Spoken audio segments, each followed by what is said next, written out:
ओम नमः शिवाय। ओम महागौरी नमः।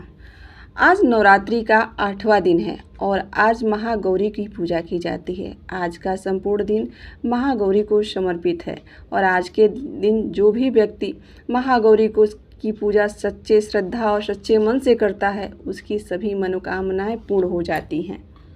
महागौरी के कथा का श्रवण करने मात्र से व्यक्ति को धन ऐश्वर्य की प्राप्ति होती है, जीवन में सुख समृद्धि का आगमन होता है, सभी प्रकार के कष्ट दूर हो जाते हैं और अमोघ फल की प्राप्ति होती है, वैवाहिक जीवन सुखमय हो जाता है।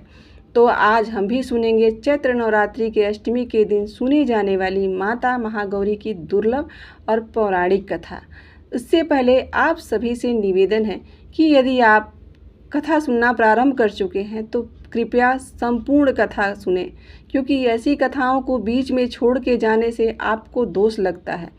तो चलिए इसी बात को ध्यान में रखते हुए हम भी माता रानी का ध्यान करते हुए कथा प्रारंभ करते हैं। देवी भागवत पुराण के अनुसार शुंभ और उसके छोटे भाई निशुंभ नामक 2 असुरों ने इंद्रलोक पर आक्रमण कर दिया था। देवताओं को पराजित करके इन असुरों ने स्वर्गलोक पर कब्जा कर लिया था और देवताओं को वहां से भगा दिया था। स्वर्ग से निकलने के बाद देवता इधर उधर भटक रहे थे, दुखद स्थिति में थे। तब देवताओं को ध्यान आया कि माँ दुर्गा ने महिषासुर का वध करने के बाद उन्हें वरदान दिया था कि जब भी आप लोग के ऊपर कोई संकट आएगा तो मैं तुम लोगों की सहायता जरूर करूँगी, तुम्हें उस दुख से उभारूंगी। इस बात कि सभी देवता हिमालय पर्वत के पास गंगा तट पर जाकर देवी माँ की स्तुति करने लगे। इधर भगवान शिव देवताओं का हाल जानते थे कि केवल माता पार्वती ही देवताओं को कष्ट से मुक्ति दिला सकती हैं। अब भगवान शिव माता पार्वती से यह सब बात कैसे कहें, क्योंकि देवी पार्वती अपने गृहस्थी में इतनी रम चुकी थी कि वे भूल चुकी थी कि वह माता, पत्नी और गृहिणी होने के साथ साथ जगत जननी माँ अंबिका भी हैं। उन्हें सभी जगत का कल्याण करना है। अब इसके लिए भगवान शिव ने माता पार्वती को व्यंग करते हुए कहा, देवी आज तो तुम काली की तरह लग रही हो, तुम्हारा गौरव कहाँ गया? जब से तुम काली का रूप धारण की थी तब से तुम्हारी काया धूमिल हो गई है। भगवान शिव के इस मजाक से देवी पार्वती नाराज हो गई और कहा, आपने मुझे काली क्यों कहा? मैं तो सोची था कि आप मुझे हर रूप में प्रेम करते हैं, किंतु आपने मेरा उपहास किया है। अब मैं आपको गौरी होकर दिखाऊंगी। गौर वर्ण प्राप्त करने के लिए माता गौरी हिमालय पर तपस्या करने चली गईं। तपस्या भी उन्होंने भगवान शिव की थी। भगवान शिव ने तपस्या से प्रसन्न होकर कहा, तुम गंगा स्नान करके आओ, तुम्हें गौर वर्ण प्राप्त होगा। प्रिय श्रोताओं, तुम शुंभ और निशुंभ का वध करने के लिए भगवान शिव ने यह लीला रची थी। तब माता पार्वती गंगा स्नान कर रही थी। सभी देवता भी आदिशक्ति की आराधना कर रहे थे।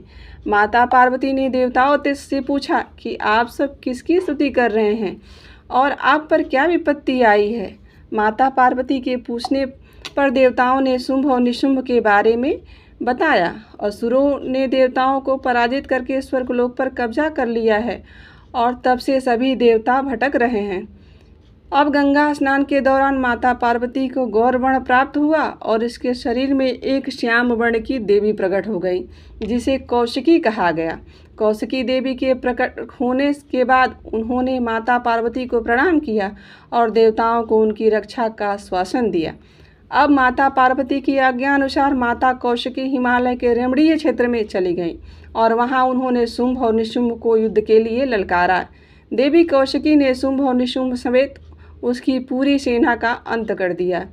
शुंभ और निशुंभ असुरों का अंत करने के बाद भगवान शिव ने माता पार्वती को समझाते हुए कहा कि उन्हें काली कहकर व्यंग करने के पीछे का मकसद देवी कौशिकी का जन्म था, ताकि वह देवताओं की मदद कर सकें और उन्हें फिर से स्वर्गलोक प्राप्त करा सकें।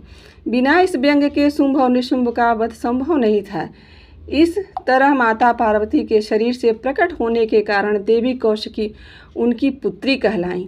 देवी कौशिकी को उग्र तारा या महोग तारा कहा जाता है।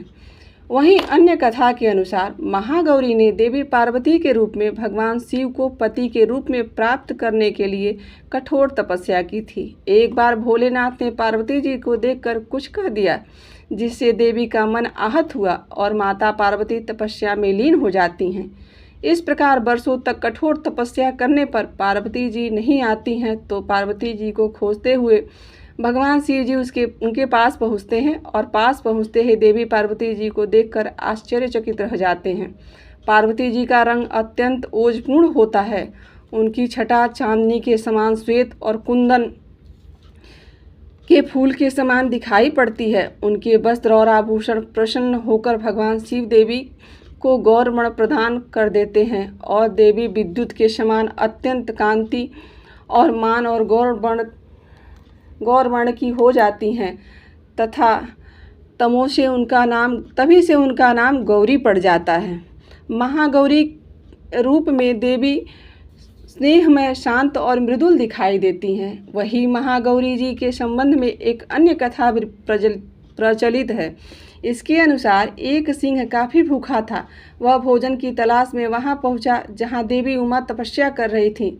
देवी को देखकर सिंह की भूख बढ़ गई, परंतु वह देवी की तपस्या से उठने का इंतजार करते हुए वहीं बैठ गया। इस इंतजार में वह काफ़ी कमज़ोर हो गया। देवी जब तक उठी तो सिंह की दशा देखकर उन्हें उसकी दशा पर दया आ गई और माँ ने उसे सवारी बना लिया, क्योंकि एक प्रकार से उसने भी तो तपस्या की थी। इसलिए देवी गौरी का वाहन बैल और सिंह दोनों हैं। माँ दुर्गा का अष्टम स्वरूप महागौरी है। महागौरी की 4 भुजाएं हैं। उनकी दाईं भुजा में अभय मुद्रा है और नीचे वाली भुजा में त्रिशूल है। बाईं भुजा में डमरू और नीचे वाली भुजा में देवी गौरी भक्तों की प्रार्थना से उनको वरदान देने वाली मुद्रा में स्थापित हैं। जो स्त्री इन देवी की पूजा भक्ति भाव सहित करती हैं उसके सुहाग की रक्षा देवी स्वयं करती हैं। कुमारी कन्या माँ की पूजा करती हैं तो उसे योग्य वर की प्राप्ति होती है। पुरुष जो देवी गौरी की पूजा करते हैं उसका जीवन सुखमय रहता है। देवी उनके पापों को जला देती हैं और शुद्ध अंतःकरण देती हैं। माँ अपने भक्तों को अक्षय आनंद और तेज प्रदान करती हैं। उनका स्वरूप गौर है, इसलिए वह महागौरी कहलाती हैं।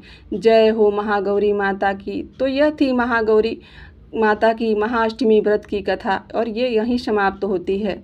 तो आज के लिए इतना ही। मिलते हैं कल किसी और कथा के साथ।